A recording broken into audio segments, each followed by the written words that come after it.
ओम शांति। 7 फरवरी 2026।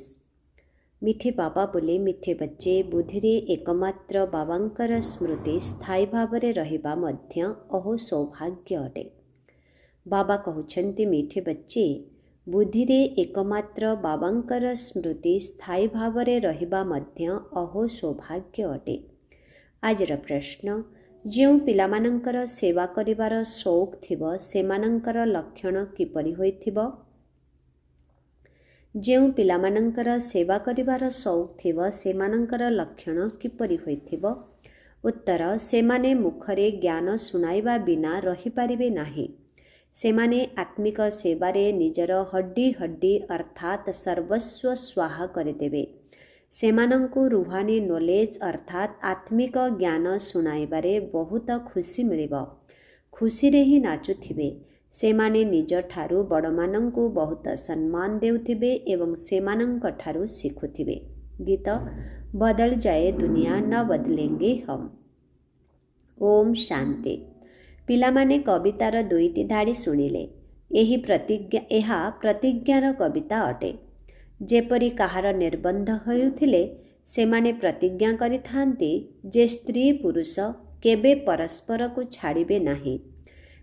କାହାର ପରସ୍ପର ମଧ୍ୟରେ ସମ୍ପର୍କ ଭଲ ନ ରହିଲେ ଛାଡ଼ି ମଧ୍ୟ ଦେଉଛନ୍ତି। ଏଠାରେ ତୁମେ ପିଲାମାନେ କାହା ସହିତ ପ୍ରତିଜ୍ଞା କରୁଛ? ଈଶ୍ୱରଙ୍କ ସହିତ, ଯାହାଙ୍କ ସହିତ ତୁମ ପିଲାମାନଙ୍କର ବା ଆତ୍ମା ରୂପୀ ପ୍ରେମିକାମାନଙ୍କର ନିର୍ବନ୍ଧ ହୋଇଛି। କିନ୍ତୁ ଏଭଳି ବାବା ଯିଏକି ବିଶ୍ୱର ମାଲିକ କରୁଛନ୍ତି ତାଙ୍କୁ ବି ଛାଡ଼ି ଦେଉଛନ୍ତି।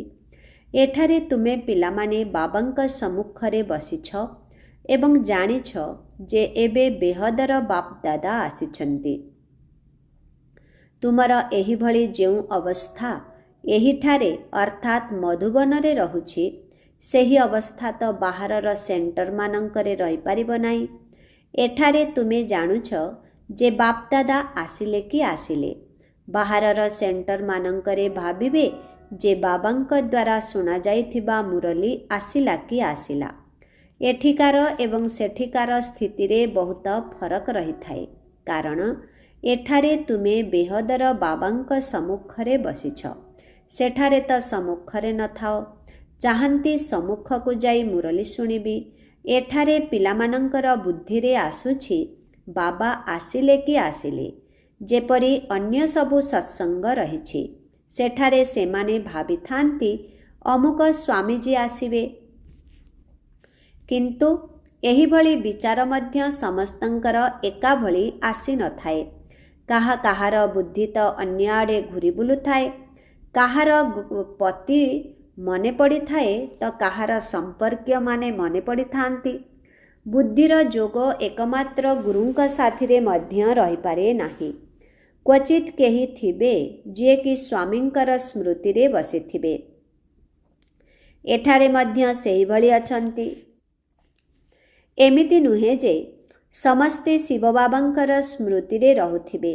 ବୁଦ୍ଧି କୁଆଡ଼େ ନା କୁଆଡ଼େ ଦୌଡ଼ି ଚାଲିଥାଏ। ମିତ୍ର ସମ୍ବନ୍ଧୀ ଇତ୍ୟାଦି ମନେ ପଡ଼ିବେ।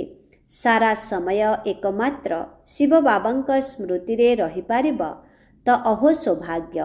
ସ୍ଥାୟୀ ଭାବରେ ଯୋଗଯୁକ୍ତ ସ୍ଥିତିରେ କେହି କ୍ୱଚିତ୍ ରହିଥାନ୍ତି। ଏଠାରେ ଅର୍ଥାତ୍ ମଧୁବନରେ ବାବାଙ୍କ ସମ୍ମୁଖରେ ରହିବା ଦ୍ୱାରା ତ ବହୁତ ଖୁସି ମିଳିଥାଏ। କହନ୍ତି, ଅତୀନ୍ଦ୍ରିୟ ସୁଖ ଗୋପୀବଲ୍ଲଭଙ୍କର ଗୋପଗୋପୀମାନଙ୍କୁ ପଚାର। ଏହି କଥା ଏଠାକାର ପାଇଁ ହିଁ ଗାୟନ ଅଟେ। ଏଠାରେ ତୁମେ ବାବାଙ୍କର ସ୍ମୃତିରେ ବସିଛ। ଜାଣିଛ ଏବେ ଆମେ ଈଶ୍ୱରଙ୍କ କୋଳରେ ଅଛୁ। ପୁଣି ଦୈବୀ କୋଳକୁ ଯିବୁ। ଯଦିଓ କାହା ବୁଦ୍ଧିରେ ସେବାର ବିଚାର ବି ଚାଲିଛି। ଏହି ଚିତ୍ରରେ ଏହିଭଳି ସଂଶୋଧନ କରିବା ବା ଏହି କଥା ଲେଖିବା। କିନ୍ତୁ ଯେଉଁମାନେ ଭଲ ଭଲ ସନ୍ତାନ ଅଛନ୍ତି ସେମାନେ ଭାବିବେ ଏବେ ତ ବାବାଙ୍କଠାରୁ ମୁରଲି ଶୁଣିବାର ଅଛି। ଅନ୍ୟ କୌଣସି ସଂକଳ୍ପ ଆସିବାକୁ ଦେବେ ନାହିଁ। ବାବା ଜ୍ଞାନରତ୍ନରେ ତୁମର ଝୁଲାମୁଣିକୁ ଭରିବା ପାଇଁ ଆସିଛନ୍ତି। ତେଣୁ ବାବାଙ୍କ ସହିତ ବୁଦ୍ଧିର ଯୋଗ ଲଗାଇବାକୁ ହେବ। ଜ୍ଞାନକୁ ଧାରଣ କରିବାରେ ତ କ୍ରମାନୁସାରେ ଅଛନ୍ତି। କେହି ତ ଭଲ ଭାବରେ ଶୁଣି ପୁଣି ଧାରଣ ମଧ୍ୟ କରିଥାନ୍ତି। କେହି କମ୍ ଧାରଣ କରିଥାନ୍ତି। ବୁଦ୍ଧି ଯୋଗ ଅନ୍ୟ ଆଡ଼କୁ ଦୌଡ଼ୁଥିଲେ ଜ୍ଞାନର ଧାରଣା ହେବ ନାହିଁ, କଞ୍ଚା ହୋଇଯିବ। ଥରେ ଦୁଇଥର ମୁରଲି ଶୁଣିଲେ ଧାରଣା ଯଦି ନ ହେଲା ତେବେ ସେହି ଅଭ୍ୟାସ ପକ୍କା ହୋଇଯିବ। ପୁଣି ଆଉ ଯେତେ ବି ଶୁଣିଲେ ଧାରଣା ହେବ ନାହିଁ, କାହାକୁ ଶୁଣାଇ ବି ପାରିବ ନାହିଁ। ଯାହାର ଜ୍ଞାନର ଧାରଣା ହୋଇଥିବ ତାଙ୍କର ସେବା କରିବାର ସଉକ ମଧ୍ୟ ରହିଥିବ। ସିଏ ସର୍ବଦା ଖୁସିରେ ଉଛୁଳୁଥିବେ। ସେମାନେ ଭାବିବେ କି ମୁଁ ଯାଇ ଜ୍ଞାନ ଧନ ଦାନ କରିବି, କାରଣ ଏହି ଧନ କେବଳ ବାବାଙ୍କ ବ୍ୟତୀତ ଆଉ କାହା ପାଖରେ ହିଁ ନାହିଁ। ବାବା ଏକଥା ମଧ୍ୟ ଜାଣିଛନ୍ତି, ସମସ୍ତଙ୍କର ଧାରଣା ହୋଇପାରିବ ନାହିଁ, ସମସ୍ତେ ଏକାଭଳି ଉଚ୍ଚ ପଦ ପାଇପାରିବେ ନାହିଁ। ସେଥିପାଇଁ ବୁଦ୍ଧି ଅନ୍ୟ ଆଡ଼େ ଘୂରି ବୁଲୁଥାଏ। ଭବିଷ୍ୟତରେ ତାଙ୍କର ଭାଗ୍ୟ ସେତେ ଉଚ୍ଚ ହୋଇପାରେ ନାହିଁ। କେହି ତ ପୁଣି ସ୍ଥୂଳ ସେବାରେ ହାଡ଼ଭଙ୍ଗା ପରିଶ୍ରମ କରିଥାନ୍ତି, ସମସ୍ତଙ୍କୁ ସନ୍ତୁଷ୍ଟ କରିଥାନ୍ତି, ଯେପରି ଭୋଜନ ପ୍ରସ୍ତୁତ କରି ଖୁଆନ୍ତି। ଏହା ମଧ୍ୟ ଗୋଟିଏ ବିଷୟ ଅଟେ ନା? ଯାହାକୁ ସେବାର ସଉକ ଥିବ ସେ ଜ୍ଞାନ ନ ଶୁଣାଇ ରହିପାରିବ ନାହିଁ। ପୁଣି ବି ବାବା ଦେଖିଥାନ୍ତି ଏହାଙ୍କ ଭିତରେ ଦେହ ଅଭିମାନ ନାହିଁ ତ? ବଡ଼ମାନଙ୍କୁ ସମ୍ମାନ ଦେଉଛନ୍ତି ନା ନାହିଁ? ବଡ଼ ବଡ଼ ମହାରଥୀମାନଙ୍କୁ ତ ସମ୍ମାନ ଦେବାକୁ ପଡ଼ିବ। ହଁ, କେହି କେହି ସାନ ମଧ୍ୟ ଅଧିକ ଯୋଗ୍ୟ ହୋଇଯାଇଥାନ୍ତି, ତେବେ ହୁଏତ ବଡ଼ମାନଙ୍କୁ ମଧ୍ୟ ତାଙ୍କୁ ସମ୍ମାନ ଦେବାକୁ ପଡ଼ିଥାଏ, କାହିଁକି ନା ତାଙ୍କର ବୁଦ୍ଧି ଶୀଘ୍ର ଏବଂ ଅଧିକ ଜ୍ଞାନକୁ ଧାରଣ କରିଥାଏ। ସେବାର ସଉକ ଥିବା ଦେଖି ବାବା ତ ଖୁସି ହେବେ ନା? କହିବେ ଇଏ ଭଲ ସେବା କରିପାରିବ। ସାରା ଦିନ ପ୍ରଦର୍ଶନୀ ଉପରେ ବୁଝାଇବାର ଅଭ୍ୟାସ କରିବା ଦରକାର। ପ୍ରଜା ତ ଅନେକ ହୁଅନ୍ତି ନା? ପ୍ରଜା ତିଆରି କରିବାର ଆଉ ତ କୌଣସି ଉପାୟ ନାହିଁ। ସୂର୍ଯ୍ୟବଂଶୀ, ଚନ୍ଦ୍ରବଂଶୀ, ରାଜା, ରାଣୀ, ପ୍ରଜା ସମସ୍ତେ ଏହିଠାରେ ହିଁ ହେବେ। ତେଣୁ କେତେ ସେବା କରିବା ଦରକାର। ପିଲାମାନଙ୍କ ବୁଦ୍ଧିରେ ଏ କଥା ତ ଅଛି ଯେ ଏବେ ଆମେ ବ୍ରାହ୍ମଣ ହୋଇଛୁ। ଘର ଗୃହସ୍ଥରେ ରହିବା ଦ୍ୱାରା ପ୍ରତ୍ୟେକଙ୍କର ଅବସ୍ଥା ତ ଅଲଗା ଅଲଗା ରହିଥାଏ ନା? ଘର ଦ୍ୱାର ତ ଛାଡ଼ିବାର ନାହିଁ। ବାବା କହୁଛନ୍ତି ଘରେ ପଛେ ରୁହ, କିନ୍ତୁ ବୁଦ୍ଧିରେ ଏହି ନିଶ୍ଚୟ କରିବାକୁ ହେବ ଯେ ଏହି ପୁରୁଣା ଦୁନିଆ ତ ବିନାଶ ହେଲା କି ହେଲା। ଆମର ଏବେ ବାବାଙ୍କ ସହିତ କାମ ରହିଛି, ଏ କଥା ମଧ୍ୟ ଜାଣିଛ। କଳ୍ପ ପୂର୍ବରୁ ଯେଉଁମାନେ ଜ୍ଞାନ ନେଇଥିଲେ ସେହିମାନେ ହିଁ ନେବେ। ପ୍ରତି ସେକେଣ୍ଡରେ ଡ୍ରାମାର ଅବିକଳ ପୁନରାବୃତ୍ତି ହେଉଛି। ଆତ୍ମାରେ ଜ୍ଞାନ ରହିଥାଏ ନା? ବାବାଙ୍କ ପାଖରେ ମଧ୍ୟ ଜ୍ଞାନ ରହିଥାଏ। ତୁମ ସନ୍ତାନମାନଙ୍କୁ ମଧ୍ୟ ବାବାଙ୍କ ଭଳି ହେବାକୁ ପଡ଼ିବ। ଜ୍ଞାନର ପଏଣ୍ଟକୁ ଧାରଣ କରିବାକୁ ହେବ। ଏକାଥରକରେ ସବୁ ପଏଣ୍ଟ ବୁଝାଯାଏ ନାହିଁ। ବିନାଶ ମଧ୍ୟ ସମ୍ମୁଖରେ ଦଣ୍ଡାୟମାନ। ଏହା ସେହି ମହାଭାରୀ ଲଢ଼େଇ। ସତ୍ୟଯୁଗ ତ୍ରେତା ଯୁଗରେ ତ କୌଣସି ଲଢ଼େଇ ହୁଏ ନାହିଁ। ତାହା ତ ପରେ ଯେତେବେଳେ ଅନେକ ଧର୍ମ ହୋଇଯାଆନ୍ତି, ସୈନ୍ୟବାହିନୀ ଆଦି ତିଆରି କରନ୍ତି, ତେବେ ଯାଇ ଲଢ଼େଇ ଆରମ୍ଭ ହୁଏ। ପ୍ରଥମେ ପ୍ରଥମେ ଆତ୍ମାମାନେ ସତୋପ୍ରଧାନ ଅବସ୍ଥାରୁ ତଳକୁ ଖସିଥାନ୍ତି, ପୁଣି ସତୋ ରଜୋ ତମୋ ଅବସ୍ଥା ଆସିଥାଏ। ତେବେ ଏସବୁ କଥା ମଧ୍ୟ ବୁଦ୍ଧିରେ ରଖିବାକୁ ହେବ ଯେ କିପରି ରାଜଧାନୀ ସ୍ଥାପନା ହେଉଛି। ଏଠାରେ ଯେତେବେଳେ ବସୁଛ ସେତେବେଳେ ବୁଦ୍ଧିରେ ରଖିବାକୁ ହେବ ଯେ ଶିବ ବାବା ଆସି ଆମକୁ ସମ୍ପତ୍ତି ଦେଉଛନ୍ତି, ଯାହାକୁ ବୁଦ୍ଧିରେ ଧାରଣ କରିବାକୁ ହେବ। ଭଲ ଭଲ ପିଲାମାନେ ମୁରଲିକୁ ନୋଟ୍ କରିଥାନ୍ତି। ଲେଖିବା ତ ଭଲ କଥା। ଲେଖିବା ଦ୍ୱାରା ଜ୍ଞାନର ବିଷୟବସ୍ତୁ ସବୁ ବୁଦ୍ଧିରେ ଆସିବ। ଆଜି ଏହି ଟପିକ୍ ଉପରେ ବୁଝାଇବି।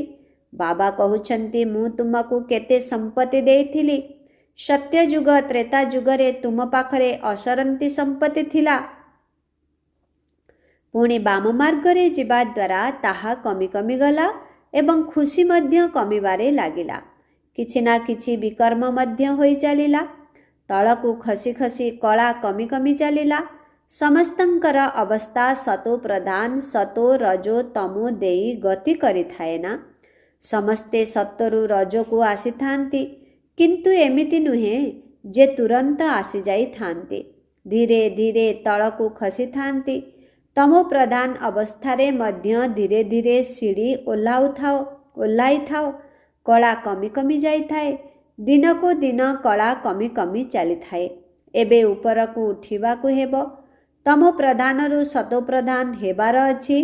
ସେଥିପାଇଁ ସମୟ ମଧ୍ୟ ଦରକାର। ଗାୟନ ମଧ୍ୟ ଅଛି। ଚଢ଼ିଲେ ଚାଖିବ ବୈକୁଣ୍ଠ ରସ। କିନ୍ତୁ କାମବିକାରର ଚାପୁଡ଼ା ଲାଗିଗଲେ ଏକଦମ ଚକନାଚୁର ହୋଇଯାଇଥାନ୍ତି।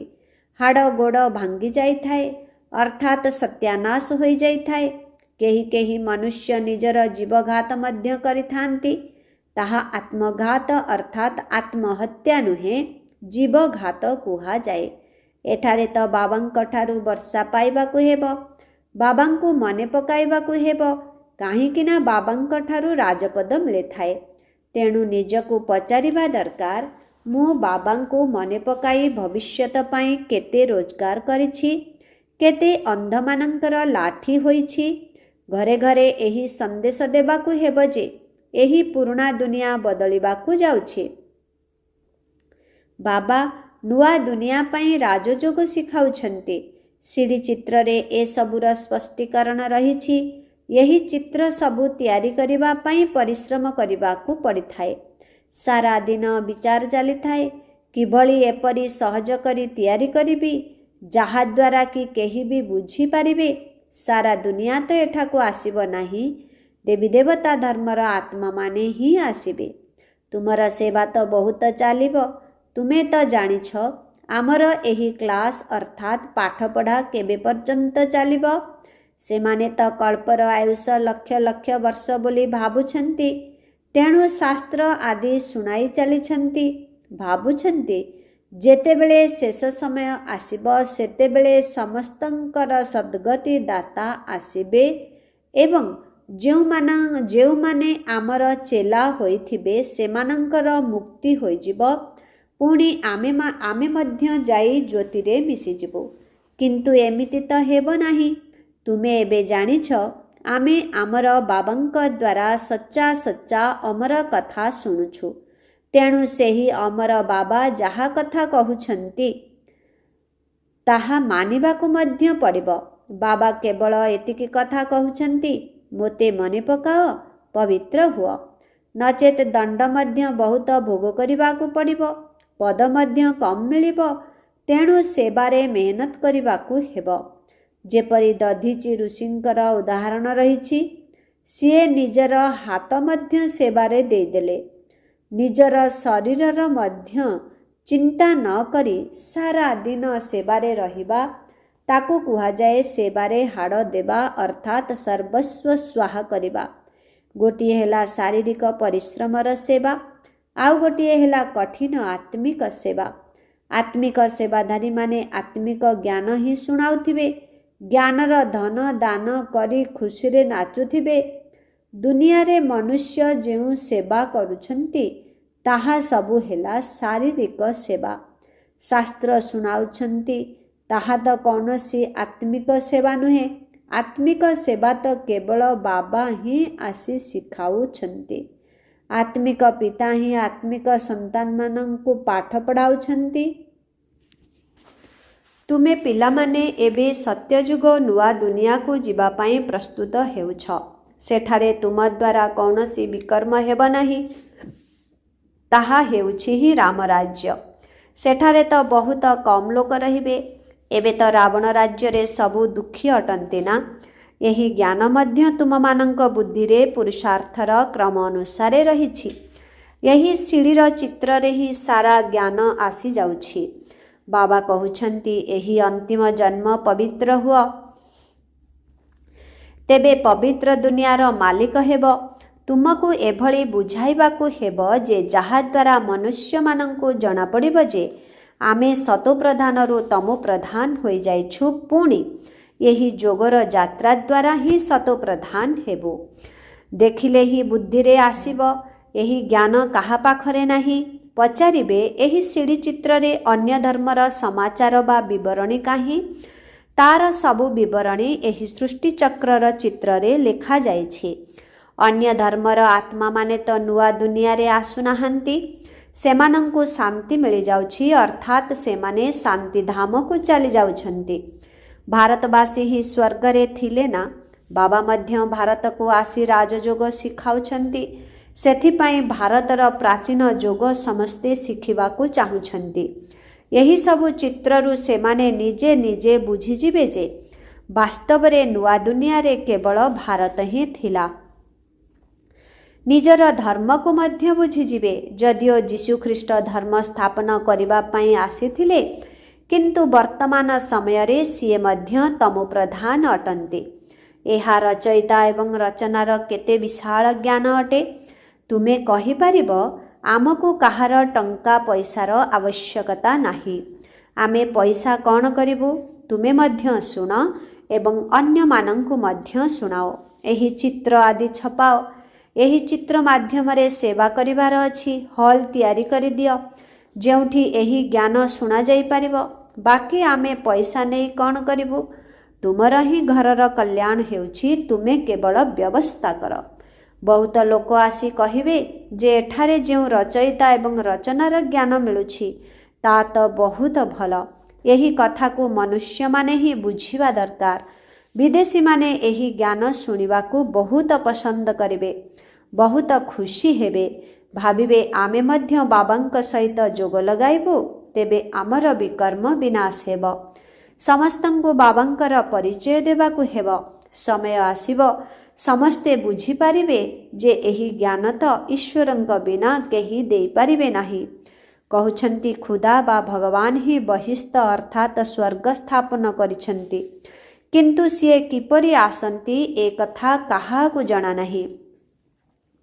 ତୁମମାନଙ୍କର କଥା ଶୁଣି ଖୁସି ହେବେ ଏବଂ ପୁରୁଷାର୍ଥ କରି ଯୋଗ ଶିଖିବେ। ତମୋପ୍ରଧାନରୁ ସତୋପ୍ରଧାନ ହେବା ପାଇଁ ପୁରୁଷାର୍ଥ କରିବେ। ସେବା କରିବା ପାଇଁ ତ ବହୁତ ବିଚାର ଚାଲିବା ଦରକାର। ଭାରତ ଭିତରେ ଯୋଗ୍ୟତା ଦେଖାଇଲେ ବାବା ବାହାରକୁ ମଧ୍ୟ ପଠାଇବେ। ଏହି ମିଶନ ଅର୍ଥାତ୍ ସେବାର ସଂଗଠନ ବାହାରକୁ ମଧ୍ୟ ଯିବ। ଏବେ ତ ସମୟ ଅଛି ନା? ନୂଆ ଦୁନିଆ ତିଆରି ହେବାରେ କ'ଣ ଡେରି ଲାଗିବ କି? ଯଦି କେଉଁଠି ଭୂମିକମ୍ପ ଆଦି ହେଉଛି, ସେଠାରେ 2-3 ବର୍ଷ ଭିତରେ ପୁଣି ଏକଦମ ନୂଆ ଘର ଆଦି ତିଆରି କରିଦେଉଛନ୍ତି। ଯଦି କାରିଗର ବହୁତ ଥିବେ, ସବୁ ଜିନିଷ ପ୍ରସ୍ତୁତ ଥିବ, ତେବେ ନୂଆ ଘର ତିଆରି କରିବା ପାଇଁ କ'ଣ ଡେରି ହେବ କି? ବିଦେଶରେ ଘର ସବୁ କିପରି ତିଆରି ହୁଏ? ମିନିଟ୍ ମୋଟର ଅର୍ଥାତ୍ ନିମିଷକ ମଧ୍ୟରେ, ଖୁବ୍ କମ୍ ସମୟ ମଧ୍ୟରେ ତିଆରି ହୋଇଯାଏ। ତେବେ ସ୍ୱର୍ଗ ଦୁନିଆରେ କେତେ ଶୀଘ୍ର ତିଆରି ହେଉଥିବ। ସୁନା ରୂପା ଆଦି ତୁମକୁ ବହୁତ ମିଳିଯାଉଛି। ଖଣିମାନଙ୍କରୁ ତୁମକୁ ସୁନା ଚାନ୍ଦି ଆଦି ବହୁତ ମିଳିଯାଇଥାଏ। ଯାହାର କଳା କୌଶଳ ସବୁ ଏବେ ଶିଖୁଛନ୍ତି। ବିଜ୍ଞାନର କେତେ ଅହଙ୍କାର ଚାଲିଛି। ଏହି ବିଜ୍ଞାନ ପୁଣି ସେଠାରେ କାମରେ ଆସିବ। ଯେଉଁମାନେ ଏଠାରେ ଶିଖୁଛନ୍ତି, ସେମାନେ ସେଠାରେ ଜନ୍ମ ନେଇ ଏହି ବିଦ୍ୟାକୁ କାର୍ଯ୍ୟରେ ଲଗାଇବେ। ସେହି ସମୟରେ ତ ସାରା ଦୁନିଆ ନୂଆ ହୋଇଯାଇଥାଏ। ରାବଣ ରାଜ୍ୟ ସମାପ୍ତ ହୋଇଯାଇଥାଏ। 5 ତତ୍ତ୍ୱ ମଧ୍ୟ ନିୟମ ପ୍ରମାଣେ ସେବା କରିଥାନ୍ତି। ଦୁନିଆ ସ୍ୱର୍ଗରେ ପରିଣତ ହୋଇଯାଇଥାଏ। ସେଠାରେ ଏଭଳି କୌଣସି ଉପଦ୍ରବ ହୁଏ ନାହିଁ, କାରଣ ରାବଣ ରାଜ୍ୟ ହିଁ ନଥାଏ। ସବୁକିଛି ସତୋପ୍ରଧାନ ଥାଏ। ସବୁଠାରୁ ଭଲ କଥା ହେଲା ଯେ ତୁମ ପିଲାମାନଙ୍କର ବାବାଙ୍କ ସହିତ ବହୁତ ସ୍ନେହ ରହିବା ଦରକାର। ବାବା ଜ୍ଞାନ ରୂପକ ସମ୍ପତ୍ତି ଦେଉଛନ୍ତି, ଯାହାକୁ ଧାରଣ କରି ଅନ୍ୟମାନଙ୍କୁ ଦାନ ଦେବାକୁ ହେବ। ଯେତେ ଦାନ ଦେବ, ସେତେ ସମ୍ପତ୍ତି ବଢ଼ି ବଢ଼ି ଚାଲିବ। ଯଦି ସେବା ନ କରିବ, ତେବେ ଧାରଣା କିପରି ହେବ? ବୁଦ୍ଧିରେ ସେବାର ବିଚାର ଚାଲିବା ଦରକାର। ସେବା ତ ବହୁତ ବହୁତ ହୋଇପାରିବ। ଦିନକୁ ଦିନ ଉନ୍ନତି ହୋଇ ଚାଲିବ। ନିଜର ମଧ୍ୟ ଉନ୍ନତି କରିବାକୁ ହେବ। ଆଚ୍ଛା, ମିଠେ ମିଠେ ଶିଖିଲଧି ସନ୍ତାନମାନଙ୍କ ପ୍ରତି ମାତ ପିତା ବାପଦାଦାଙ୍କର ମଧୁର ସ୍ନେହ ସମ୍ପନ୍ନ ଶୁଭେଚ୍ଛା ଏବଂ ସୁପ୍ରଭାତ। ଆତ୍ମିକ ପିତାଙ୍କର ଆତ୍ମିକ ସନ୍ତାନମାନଙ୍କୁ ନମସ୍ତେ। ଆତ୍ମିକ ସନ୍ତାନମାନଙ୍କର ଆତ୍ମିକ ପିତାଙ୍କୁ ଓମ୍ ଶାନ୍ତି। Good morning.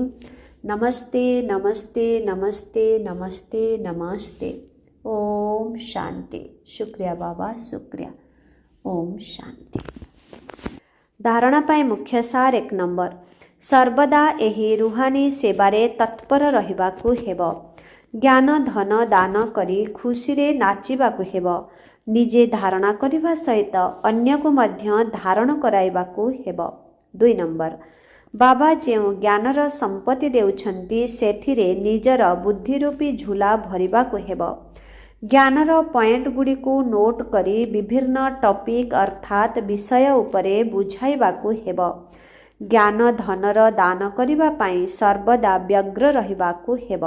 ବରଦାନ, ସତ୍ୟତାର ମହାନତା ଦ୍ୱାରା ସଦାସର୍ବଦା ଖୁସିର ଝୁଲଣାରେ ଝୁଲୁଥିବା ଅଧିକାରୀ ସ୍ୱରୂପ ଭବ।